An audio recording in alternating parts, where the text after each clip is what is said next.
Hello everyone. ये lecture आपके BSc third year के स्टूडेंट्स के लिए है और इसमें जो हम आपके देख रहे हैं वो आपके क्वांटम मैकेनिक्स की हम बात कर रहे हैं। और आज हम जो बात करेंगे आपके particle in one dimensional potential box उसकी हम बात कर रहे हैं। तो लास्ट दो लेक्चर में हम इसको देख रहे हैं, तो आज हम इसको कंप्लीट करेंगे। और आज हम देखेंगे किस तरह से आपका अगर पोटेंशियल की डेप्थ इनफाइनाइट है तो आपके क्या आपको एनर्जी वैल्यू मिलेंगी, और अगर आपका शैलो पोटेंशियल है या फिर आपके पोटेंशियल की जो डेप्थ है वो आपके ज़ीरो है तो आपको कितनी बाउंड स्टेट मिलेंगी और वो कैसे हम दिखेंगे। ठीक है, तो सबसे पहले हम अपना लेक्चर स्टार्ट करते हैं। तो सबसे पहले हम जो बात करेंगे वो आपका डायग्राम के थ्रू ही हम समझ लेते हैं कि जब आपके पोटेंशियल की डेप्थ जो है, ठीक है, पोटेंशियल की डेप्थ, जब मैं पोटेंशियल आपकी स्ट्रेंथ की बात करते हैं तो मैंने आपको बताया था कि गामा आपका किस पे डिपेंड करता है, वी ज़ीरो ए स्क्वायर, और इसको हमने पोटेंशियल स्ट्रेंथ बोला था। अगर आपका गामा ज़ीरो है, ठीक है, अगर आपका वी ज़ीरो आपका ज़ीरो है, पूरा ज़ीरो नहीं है, ज़ीरो की तरफ अग्रसर है, ठीक है, लगभग ज़ीरो के बराबर है, तो आपका गामा की वैल्यू भी क्या होगी, ज़ीरो होगी। ठीक है, तो आपका पोटेंशियल क्या है, इसको हम जो आपकी स्मॉल हमने बहुत शॉर्ट आपकी क्या ली है, डेप्थ ली है। जैसे आपका ये पोटेंशियल वैल है और वी ज़ीरो आपकी ये वैल्यू है और ए आपका कुछ इस तरह से हमने लिया था। तो अगर ये बहुत स्मॉल है तो मतलब पोटेंशियल की डेप्थ आपकी क्या है, बहुत कम है। ठीक है, कुछ इस तरह से मान लें लगभग ज़ीरो है, तो ये हमने क्या किया, बहुत कम कर दी। तो उस केस में आपके पास क्या कैसे आने आपकी कितनी बाउंड स्टेट आएंगी। तो देखिए, अगर आपके गामा की वैल्यू ज़ीरो भी है, लगभग ज़ीरो के इक्वल भी है, तो आपका जो सर्कल होगा, ठीक है, ये आपका x y ten ten y, ये हमारी इवन स्टेट होती हैं, ये हमने लास्ट लेक्चर में देखा था, और ये आपकी क्या होती है, ऑड स्टेट होती है। तो हम दोनों स्टेट की बात करेंगे। जब आपका गामा लगभग ज़ीरो के इक्वल होगा तो मैं इसको मान लूँ कि यहाँ आपके सॉरी कुछ इस तरह से आपका सर्कल आएगा। तो देखिए, आपका सर्कल कितना भी छोटा हो लेकिन आपको एक इंटरसेक्शन पॉइंट ज़रूर मिलेगा। ठीक है, गामा की किसी भी वैल्यू के लिए, चाहे कितनी छोटी वैल्यू आप ले ले, मान लो इधर भी है, तो आपको एक इंटरसेक्शन पॉइंट तो ज़रूर मिलेगा। ठीक है, ये आपका किसकी, टेन टेन एक्स की आपकी वैल्यू है, टेन वाई की, ये आपका ये लाइन उसकी है। तो इन दोनों का इंटरसेक्शन आपको एक पॉइंट तो ज़रूर मिलेगा जिस पे इंटरसेक्शन होगा। तो आप ये कह सकते हैं कि आपको अगर आप कितना भी पोटेंशियल की वैल्यू कम ले लें, ज़ीरो के इक्वल ले लें या फिर बहुत शैलो पोटेंशियल आप ले लें, तो आपको कम से कम एक गामा की किसी भी वैल्यू के लिए आपको कम से कम एक बाउंड स्टेट तो ज़रूर मिलेगी, और वो बाउंड स्टेट क्या होगी, इवन होगी।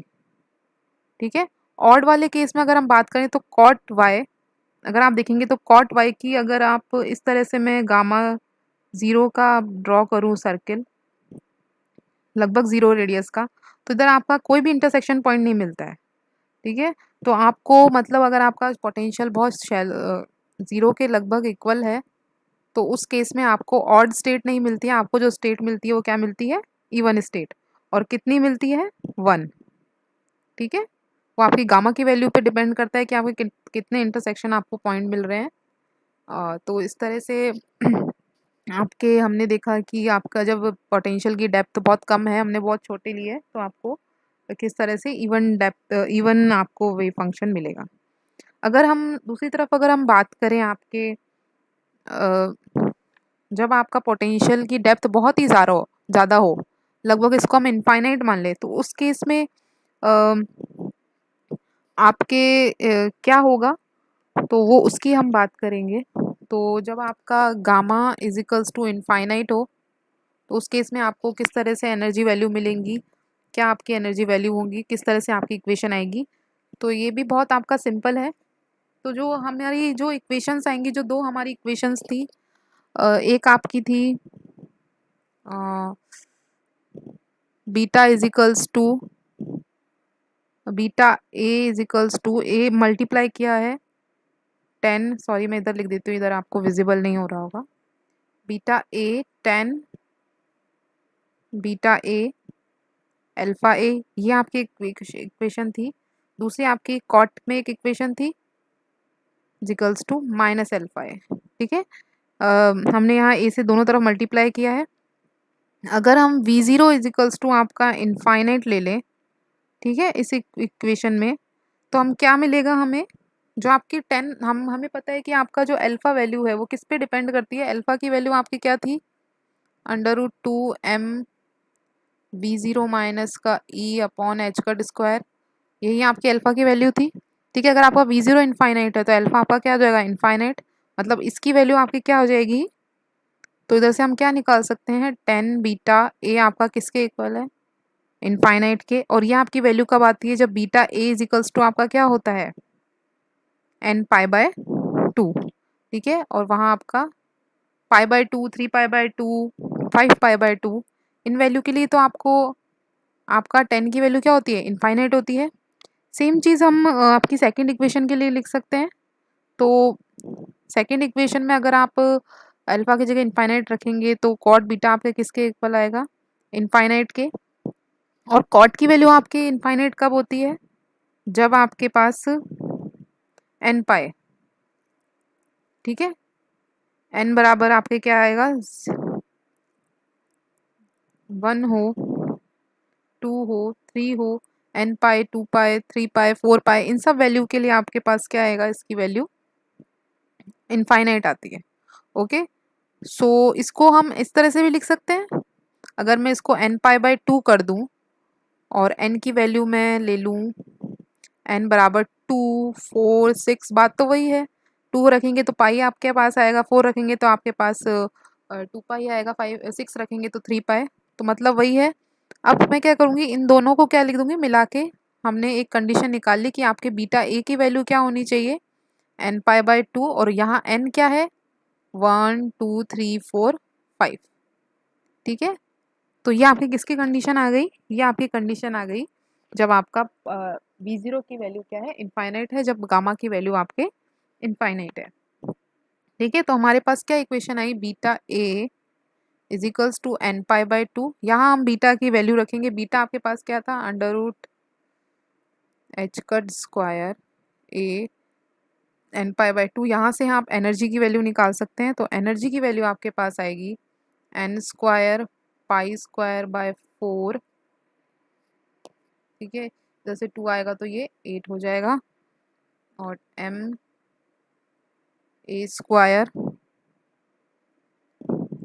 h कट का स्क्वायर, तो ये आपके पास आ गई एनर्जी की वैल्यू।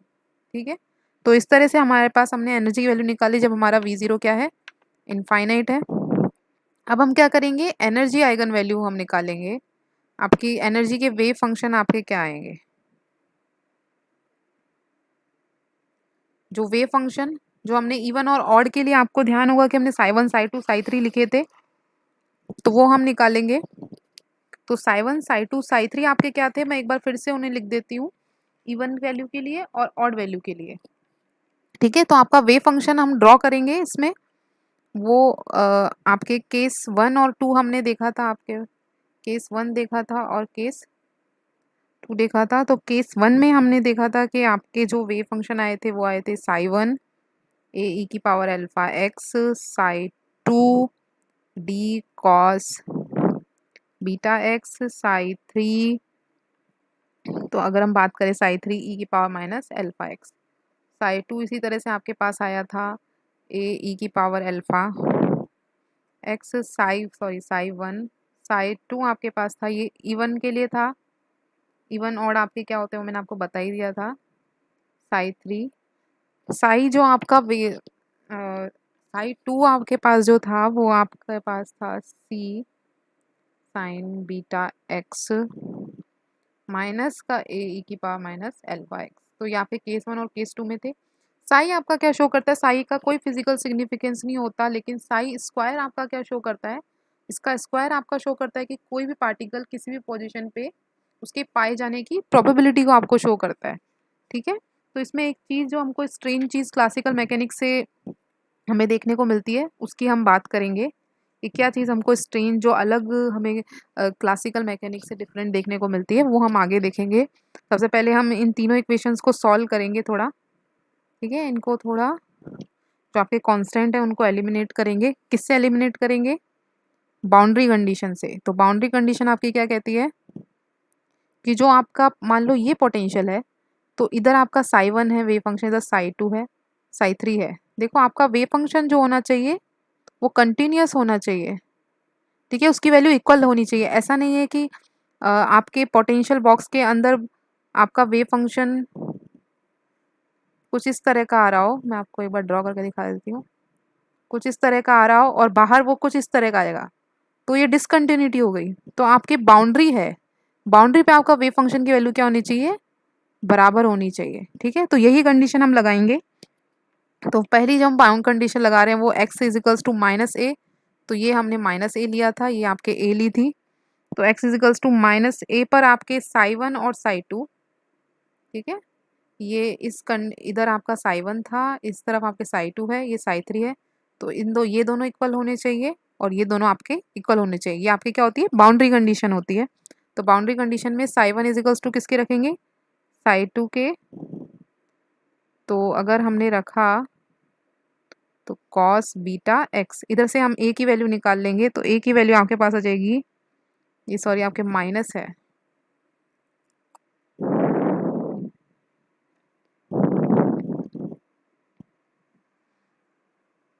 ये आपके पास माइनस है।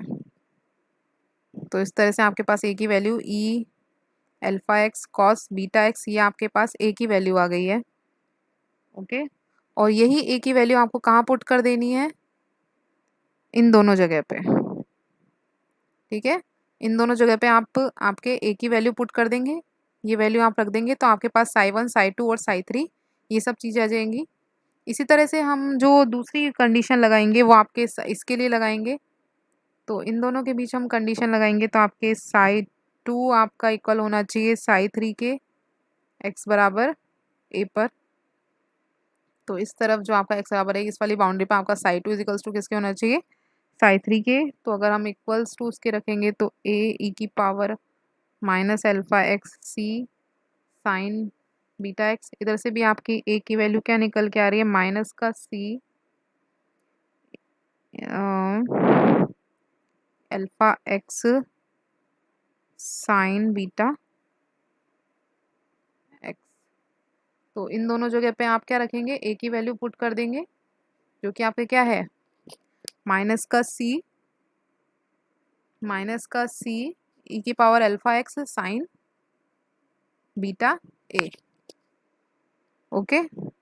और आपको इधर x की वैल्यू, क्योंकि हम x बराबर a पर निकाल रहे हैं, तो x की वैल्यू की जगह माइनस है ये आपको पुट करना पड़ेगा, ठीक है। ये आपका प्लस ही है, सॉरी x नहीं आएगा, ये आपका x की जगह आप क्या पुट करेंगे? माइनस ए, तो इधर ये a आएगा, ठीक है। इधर सब जगह x की जगह आप क्या रखेंगे? a रखेंगे, सॉरी ये एक मिस्टेक है, इसको करेक्ट कर लेना, ठीक है। तो इस तरह से जो आपके जो वेव इक्वेशन रखने के बाद आपके पास क्या आएंगे? तो इवन फंक्शन के लिए आपके पास ये साई वन की वैल्यू आपके आ गई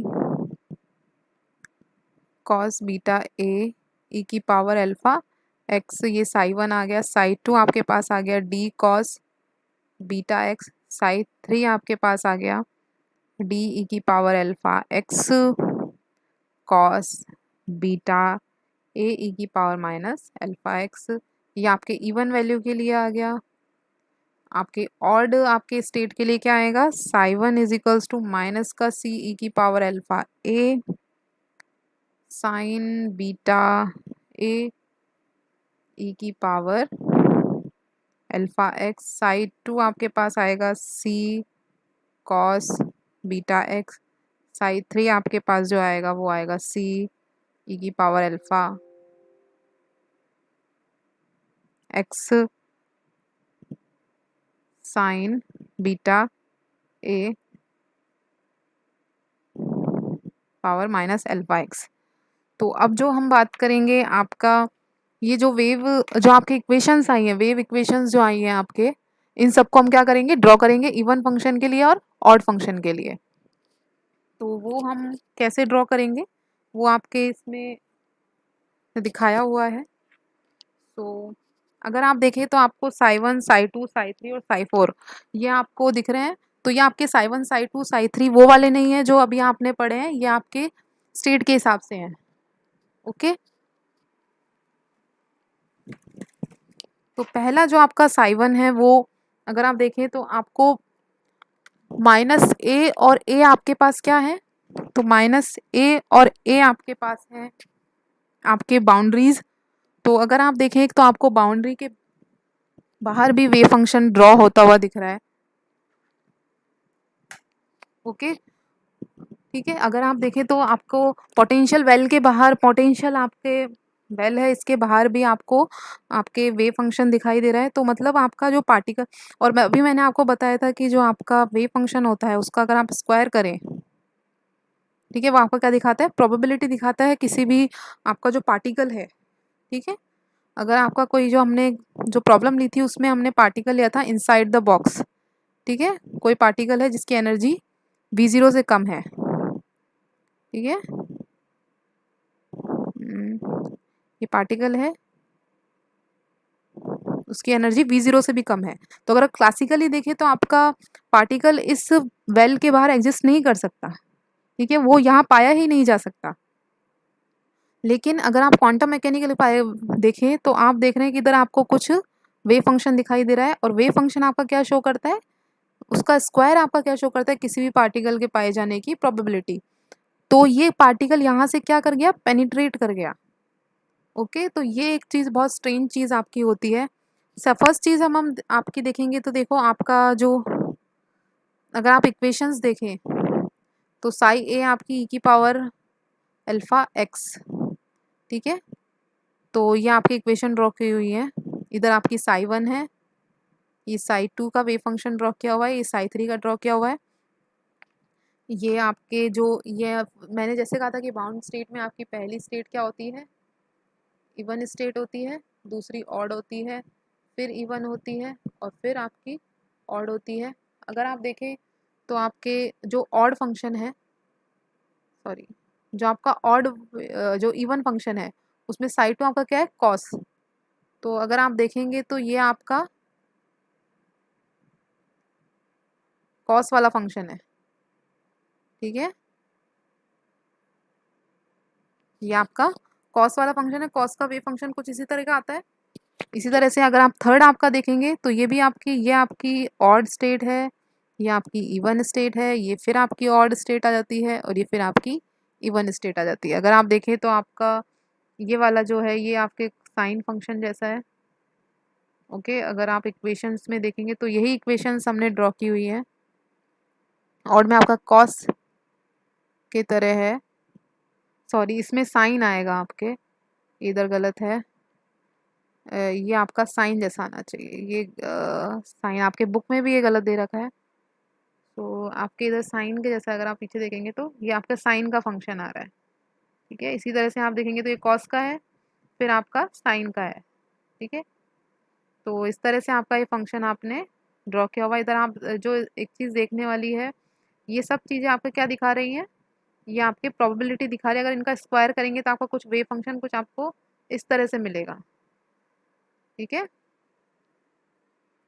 तो ये बस ये टॉपिक आपका यही कंप्लीट होता है। अगले लेक्चर में जो हम बात करेंगे आपके पोटेंशियल स्टेप की बात करेंगे।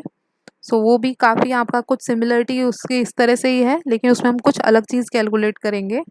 आपके ट्रांसमिशन कॉफिशिएंट, आपके रिफ्लेक्शन कॉफिशिएंट, तो ट्रांसमिशन रिफ्लेक्शन कॉफिशिएंट आपके क्या होते हैं, उसकी एनर्जी आइगन वैल्यू हम कैसे कैलकुलेट करेंगे, तो ये सब चीज़ें हम आपकी देखेंगे। सो आज के लेक्चर में बस इतना ही। Thank you.